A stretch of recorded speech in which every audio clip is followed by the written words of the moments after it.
University of Otago Oval here in Dunedin, playing host to the 4th one-day international between New Zealand and England. New Zealand's Kane Williamson electing to bowl first. Jason Roy and Jonny Bairstow got things underway. Magnificent partnership at the top. Jason Roy, 42. There was an early review for LBW, but looked like it was on leg stump, maybe a round leg stump, and it proved to have pitched just outside. Okay, pitch outside the leg. New Zealand lost the review very quickly. From that time on, it was a partnership yielded 77 runs before Jason Roy was dismissed. Catch from Mitchell Santner. Then Jonny Bairstow and Joe Root put on 190 together, and Craig Cumming. Just a fantastic partnership and hundreds for both these players. Yeah, played beautifully well. They didn't let the New Zealand bowlers settle, whether it be spin or pace. They just played with the fielders at times. Joe Root batted beautifully. The ability to sweep the spinners are brilliant. Bairstow brought up his 100. Joe Root at the other end was hitting the gaps, and that 190-run partnership. Joe Root got through to his 100, had to run hard, but got there. Okay, thank you. Made my decision. A wee bit later on, a wee bit early, he brought up his 100 while running a 2. Not a big ground, but the power and the sixes were massive. 107 metres, 112 metres, and then Bairstow, as they were about to launch the 38th over, put one straight up.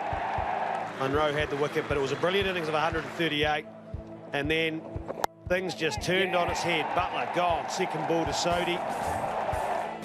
Morgan tried to get on with it. He hit it straight up in the air. And they were set to launch in the last 10 overs, but they just kept losing wicket after wicket. Stokes, third ball, taking on Sodhi, who ended up with the match figures of 4 for 58.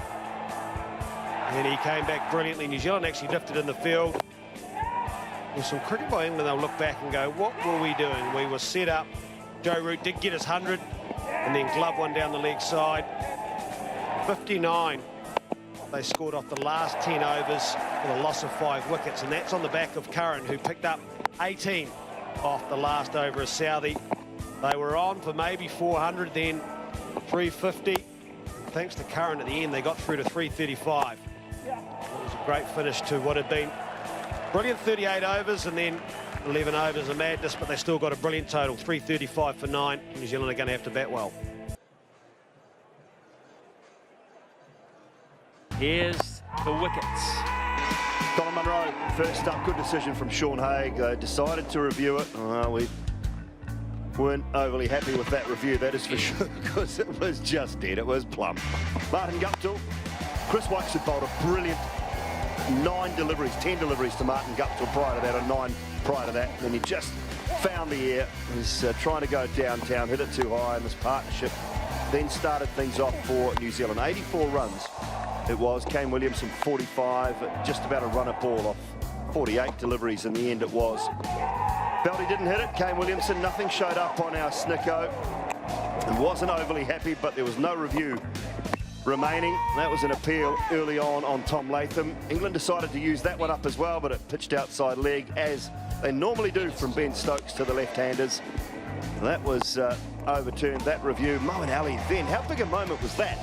Put down Tom Latham very early on, and mentioned too in commentary just prior to Tom Latham getting out that we cannot underestimate his contribution. I think that partnership with worth 187 with Ross Taylor was so crucial.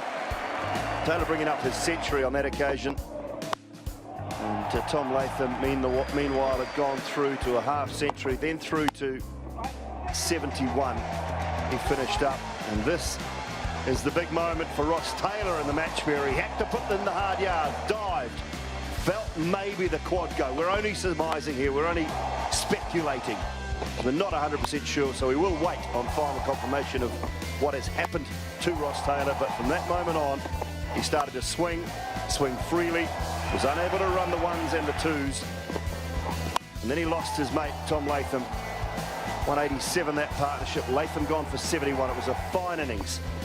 Colin de Grandhomme, as we've come knowing from him, walked out to the wicket, went 4, went 6, went 6, and then went out. 23 from 12, but as we heard from Ross Taylor, those little contributions towards the bottom, very, very crucial. He looked for length late and finally got it from Chris Wokes. 6, then a 4, wonderful 4, then a full toss for 6 as well.